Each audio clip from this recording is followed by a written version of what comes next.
Hello students, कैसे हैं आप सब। मैं उम्मीद करती हूँ कि आप सब ठीक होंगे। जैसे कि आप जानते हैं, पिछली वाली वीडियो में मैंने आपको इलेक्ट्रोलाइट का सेकंड पार्ट कराया था। उसमें मैंने आपको कंडक्टेंस के बारे में कुछ बताया था, रेजिस्टेंस बताया था, ओम्स लॉ में ये सब कुछ मैंने आपको एक्सप्लेन किया था। आज जो टॉपिक है वो आपको बोर्ड पे साफ साफ दिख रहा है, कंडक्टिविटी एंड मोलर कंडक्टिविटी। आप कहेंगे कि मैंने ये पहले समझा रखा है, लेकिन मैं आज इसको थोड़ा सा डीपली एक्सप्लेन करना चाहूँगी और उन फैक्टर्स के बारे में बताऊँगी जो इसको अफेक्ट करते हैं। तो सबसे पहले हमारे आता है कंडक्टिविटी। कंडक्टिविटी मैंने आपको रिमाइंड कीजिए, मैंने आपको पहले बताया था कंडक्टिविटी क्या होता है कि जब भी हम किसी भी सोल्यूशन में जितना भी हमारा आयन, जिस रेट से आयन प्रोड्यूस्ड होता है, जब हम इलेक्ट्रोलाइट को किसी सॉल्यूशन में डालते हैं और जिस रेट से उसमें कोई आयन क्या होता है, डिजोल्व होता है, उसे हम क्या बोलते हैं, कंडक्टिविटी, जिसे हम कापा से डिनोट करते हैं। और हमारे पास कंडक्टिविटी होता है 1/ρ।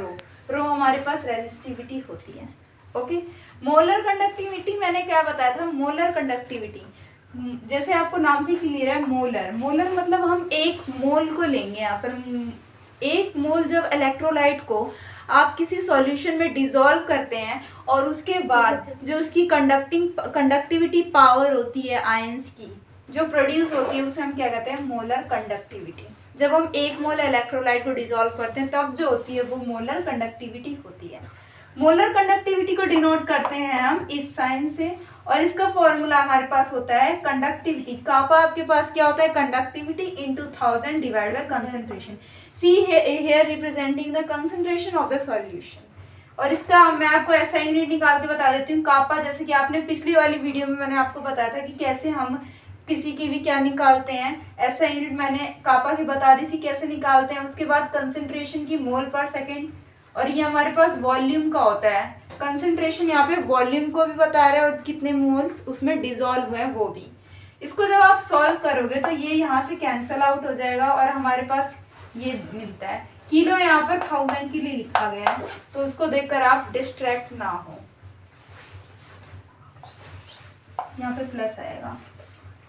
तो ये हो गई मोलर कंडक्टिविटी की क्या हो गई है, एसआई यूनिट। अब उसके बाद आप दो टर्म्स को समझिए, एक होता है हमारा डाइल्यूशन और एक होता है हमारा कंसेंट्रेशन। आपने बचपन में पढ़ा होगा डाइल्यूटेड एसिड और कंसेंट्रेटेड एसिड, या फिर डाइल्यूटेड सॉल्यूशन और कंसेंट्रेटेड सॉल्यूशन आपने पढ़ा होगा। तो आप क्या समझते थे, आप बोलने में तो लगता है कि जैसे डाइल्यूशन और कंसेंट्रेशन एक ही बात है। कंसेंट्रेशन क्या, किसी चीज़ का अमाउंट बढ़ना, लेकिन इन दोनों में एक फ़र्क होता है जो आपको समझना है। हम कहते थे जब हम छोटे थे तब हम पढ़ते थे कि जो कंसेंट्रेटेड एसिड होता है या फिर कंसेंट्रेटेड सॉल्यूशन में क्या होता है, कंसेंट्रेटेड एसिड को लेकर ज़्यादातर हम पढ़ते थे। मैंने तो ऐसे ही पढ़ा है। कंसेंट्रेटेड एसिड में क्या होता था, एसिड की मात्रा ज़्यादा होती थी और उसमें वाटर की मात्रा क्या होती थी, कम होती थी। और डाइल्यूटेड में वाटर की ज़्यादा होती थी और एसिड की क्या होती थी, कम होती थी। ये तो थी हमारी बच्चों वाली बात जो हम बचपन में सीखते थे। लेकिन अभी कैसे समझेंगे इसको। डाइल्यूशन और कंसंट्रेशन का ये होता है, डाइल्यूशन का मतलब होता है जिसमें सॉल्वेंट की मात्रा ज़्यादा होती है। यूजुअली आप सॉल्वेंट वाटर को लेते हो, लेकिन कई केस ऐसे भी होते हैं जिसमें वाटर एज अ सॉल्यूट काम करता है। तो आप सॉल्वेंट वाला फैक्टर याद रखें जिसमें हमारा सॉल्वेंट की मात्रा क्या होती है, ज़्यादा, वो होता है हमारा डाइल्यूशन करना। और कंसंट्रेशन कब करेंगे, जब उसमें सॉल्यूट की अमाउंट ज़्यादा होगी तब।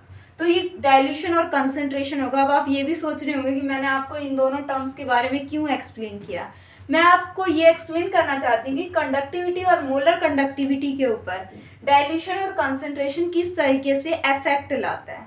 उसके लिए सबसे पहले आप इसका फॉर्मूला मैंने इसीलिए लिखा है और ब्रॉडर व्यू में मैं यहाँ लिख देती हूँ ताकि आपको साफ साफ दिखे। बहुत बड़ा रोल है इस फॉर्मूले का इसके लिए। सी यहाँ पे कंसंट्रेशन है। आपने अब हमें देखना है कि मोलर कंडक्टिविटी और कापा हमारा क्या है, कंडक्टिविटी, ये दोनों कंसंट्रेशन के साथ कैसे वेरी करते हैं। आप फॉर्मूले में देख रहे होंगे कि यहाँ पर जो मोलर कंडक्टिविटी है उसके साथ कंसंट्रेशन इनवर्सली वेरी कर रहा है। It is varying inversely to each other.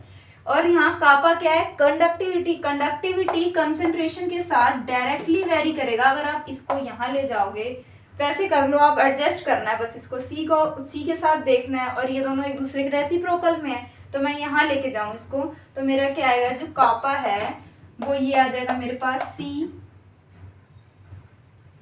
यहाँ पे आएगा, और यहाँ पर डिवाइड बाय 1000 चला जाएगा, into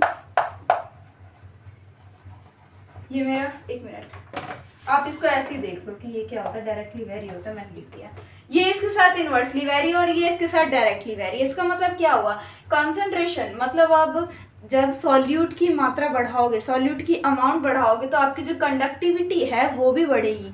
means conductivity increases on concentration, conductivity increase करेगी जब आप कंसंट्रेशन को इंक्रीज करोगे तब। और मोलर कंडक्टिविटी क्या होगी, इन्वर्सली वेरी है। आप अगर कंसंट्रेशन को बढ़ाओगे तो आपकी मोलर कंडक्टिविटी क्या होगी, कम होगी, और जब आप कंसंट्रेशन को कम करोगे तो आपकी मोलर कंडक्टिविटी इंक्रीज होगी। मीन्स ये कि molar conductivity decreases with increase of concentration. तो ये था कंसंट्रेशन का टर्म। अब आप ऐसे याद करो कि डाइल्यूशन को कैसे याद करोगे, जब आप डाइल्यूशन करते हो, जब आप उसमें सॉल्वेंट की मात्रा को बढ़ाते हो, तो ये याद रखें कि कंसंट्रेशन और कंडक्टिविटी एक दूसरे से डायरेक्टली वेरी करते हैं, जबकि डाइल्यूशन और कंडक्टिविटी एक दूसरे से इनवर्सली वेरी करते हैं, उल्टा वेरी करते हैं। तो इतना आपको समझ में आ गया होगा। तो मैं इसको रब कर रही हूँ, मैं आपको डाइल्यूशन के साथ इसका रिलेशन एक्सप्लेन करने जा रही हूँ। देखिए, मैंने कहा कि concentration is conductivity is directly proportional to concentration, but when we are talking about dilution then conductivity is inversely proportional to dilution. कि जब आप डाइल्यूशन करोगे, डाइल्यूशन आप जितना ज़्यादा करोगे, जितना ज़्यादा आप उसमें सॉल्वेंट की अमाउंट बढ़ाओगे, आपका कंसंट्रेशन उतना ही क्या हो जाएगा, कम हो जाएगा। ऐसे ही जैसे मैंने किया था, molar conductivity is inversely vary to concentration, लेकिन मोलर कंडक्टिविटी इसमें भी उल्टा, जैसे इसमें डायरेक्टली का क्या हो गया था, इनवर्सली, अभी इसमें इनवर्सली का क्या हो जाएगा, directly. Molar conductivity directly very with the concentration, concentration क्या हो जाएगी उसकी, डायरेक्टली वेरी करेगी। तो आप इस तरीके से, इस फैक्टर से याद रख सकते हो इसको कि कैसे याद रखना है आपको, कि जितना आप मोलर कंडक्टिविटी बढ़ाओगे उतना ही आपका जितना आप कंसंट्रेशन बढ़ाओगे उतना ही आपकी मोलर कंडक्टिविटी क्या हो जाएगी, इंक्रीज हो जाएगी। तो ये आपका टॉपिक था। डाइल्यूशन और कंसंट्रेशन को मैंने यहाँ पर अच्छी तरीके से एक्सप्लेन कर दिया है, तो क्लियर हो गया होगा आपको।